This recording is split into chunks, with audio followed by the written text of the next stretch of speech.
Mark Twain once said, "Courage is resistance to fear.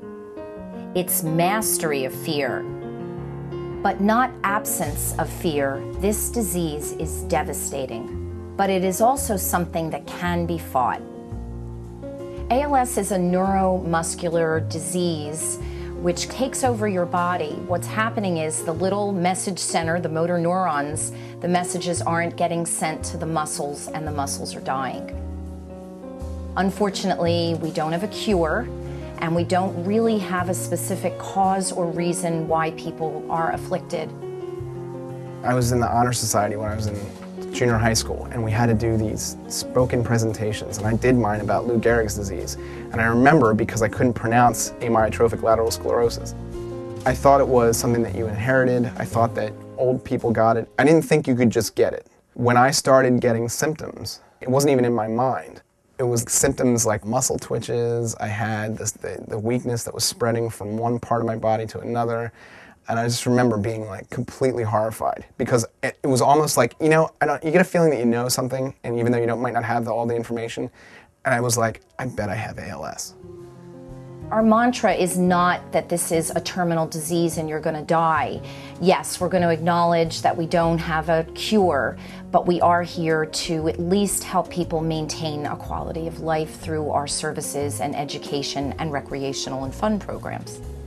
The Greater Philadelphia chapter of the ALS Association is successful primarily because of our president, Ellen Phillips, who started this organization over 25 years ago when she found herself alone and dealing with the diagnosis of ALS in her husband, Alan.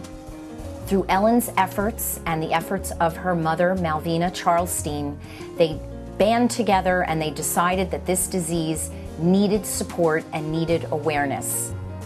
Malvina Charlstein, with her tenacity, felt that ALS belonged in baseball, so she approached Nancy Giles, the wife of the president of the Phillies, and decided that the Phillies should support the Greater Philadelphia chapter.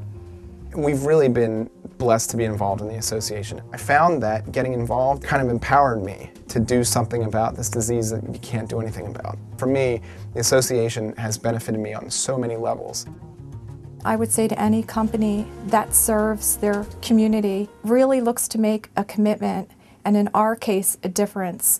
And this is certainly an organization that is well run and well respected and is really well serving the patients and their family. We realize that many of our clients and the people that we do business with every day had been touched by this disease, and it's not an illness that you hear about as much as some of the others. When you get involved in an organization, you want to be able to feel that you're making a difference.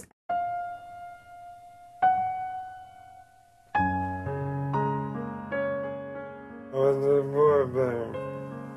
I played football and baseball. 2002. No, I'm on the bottom.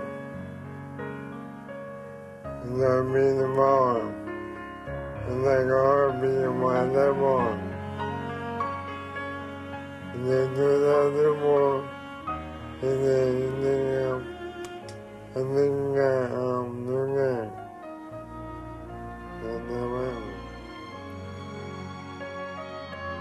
ALS is unfortunately an equal opportunist disease. There is not any clear pattern of gender, race, culture, religion.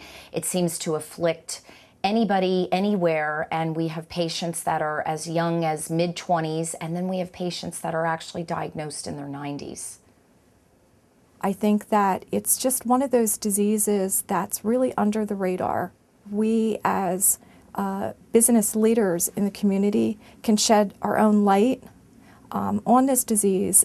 We know that every dollar that is donated as part of the campaign that we started is really going to the patients and their family, and of course to look at finding treatments and cures. We reach a point that it's important to give back, and the ALS Association has been a great organization for us to work alongside of. corporations can organize teams and participate in even a small way that can make a really big difference in the families and the lives of the people that are in our community. We want to align ourselves with patients and families so that they never feel alone.